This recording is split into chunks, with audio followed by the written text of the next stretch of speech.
Daniel chapter 6. It pleased Darius to appoint 120 satraps to rule throughout the kingdom, with 3 administrators over them, one of whom was Daniel. The satraps were made accountable to them so that the king might not suffer loss.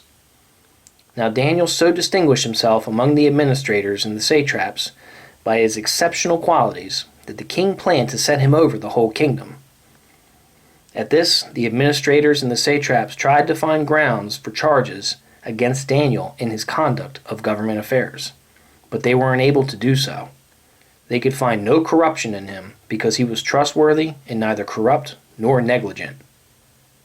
Finally, these men said, "We will never find any basis for charges against this man Daniel unless it has something to do with the law of his God." So the administrators and the satraps went as a group to the king and said, "O King Darius, live forever."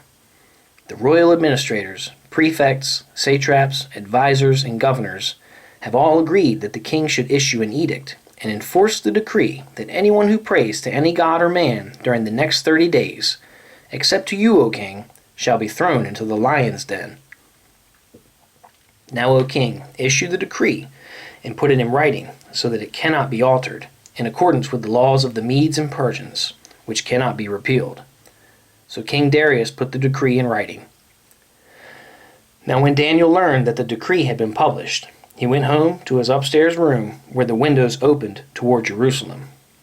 3 times a day he got down on his knees and prayed, giving thanks to his God, just as he had done before. Then these men went as a group and found Daniel praying and asking God for help. So they went to the king and spoke to him about his royal decree. "Did you not publish a decree that during the next 30 days, anyone who prays to any god or man except to you, O king, will be thrown into the lion's den?" The king answered, "The decree stands, in accordance with the laws of the Medes and Persians, which cannot be repealed." Then they said to the king, "Daniel, who is one of the exiles from Judah, pays no attention to you, O king, or to the decree you put in writing. He still prays 3 times a day." When the king heard this, he was greatly distressed. He was determined to rescue Daniel and made every effort until sundown to save him. Then the men went as a group to the king and said to him, "Remember, O king, that according to the law of the Medes and Persians, no decree or edict that the king issues can be changed."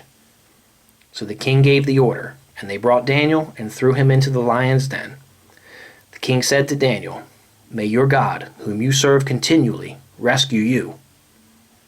A stone was brought and placed over the mouth of the den, and the king sealed it with his own signet ring and with the rings of his nobles, so that Daniel's situation might not be changed. Then the king returned to his palace and spent the night without eating and without any entertainment being brought to him, and he could not sleep. At the first light of dawn, the king got up and hurried to the lion's den. When he came near the den, he called to Daniel in an anguished voice, "Daniel, servant of the living God, has your God, whom you serve continually, been able to rescue you from the lions?" Daniel answered, "O king, live forever. My God sent his angel, and he shut the mouths of the lions. They have not hurt me, because I was found innocent in his sight. Nor have I ever done any wrong before you, O king." The king was overjoyed and gave orders to lift Daniel out of the den. And when Daniel was lifted from the den, no wound was found on him, because he had trusted in his God. At the king's command, the men who had falsely accused Daniel were brought in and thrown into the lion's den, along with their wives and children. And before they reached the floor of the den, the lions overpowered them and crushed all their bones. Then King Darius wrote to all the peoples, nations, and men of every language throughout the land, "May you prosper greatly. I issue a decree that in every part of my kingdom people must fear and reverence the God of Daniel. For he is the living God, and he endures forever. His kingdom will not be destroyed. His dominion will never end. He rescues and he saves. He performs signs and wonders in the heavens and on the earth.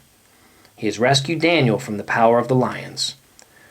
So Daniel prospered during the reign of Darius and the reign of Cyrus the Persian.